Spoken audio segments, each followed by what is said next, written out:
Okay, kung naalala niyo yung una nating upload dito na pinamachine shop natin yung compressor, naglagay tayo ng sleeve, tapos nagpalit tayo ng pulley assembly. So ngayon guys, no, may budget na yung customer. So yung pro yung ginawa natin, good pa. So sa ngayon, no, working pa siya. Ayan, so yung pulley natin good pa, no. Pero gusto lang ng may-ari na palitan na lang ng bago para walang hassle daw, no. So okay naman, no. So kasi yung ginawa natin is parang last option or pang temporary lang guys, no.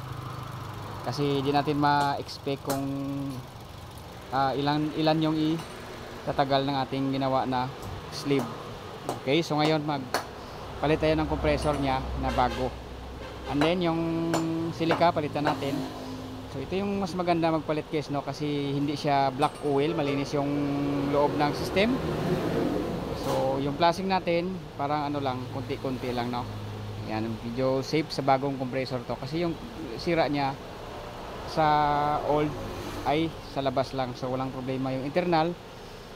So ito yung maganda magpalit ng compressor, no. Malinis yung system din. Yung evaporator niya, no, nilinis lang natin. So tagay natin yung top ng dashboard din, hugutin natin yung ilalim para matanggal yung evaporator para malinis na rin. Okay, so ito na yung bago na ipapalit natin, no. Ayan,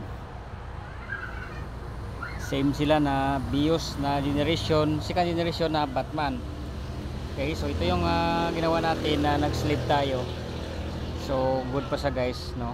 Pero papapalitan na ng customer ng bago. Ayan, okay, nasimbol na natin din yung napalitan na. So nag-vacuum na guys para magtugong na tayo ng freon. So ito na yung bago na ikabit na.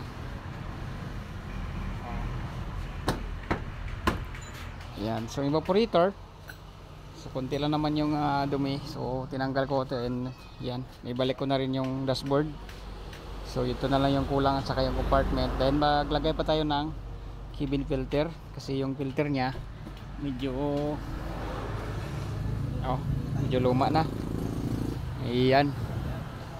Okay, so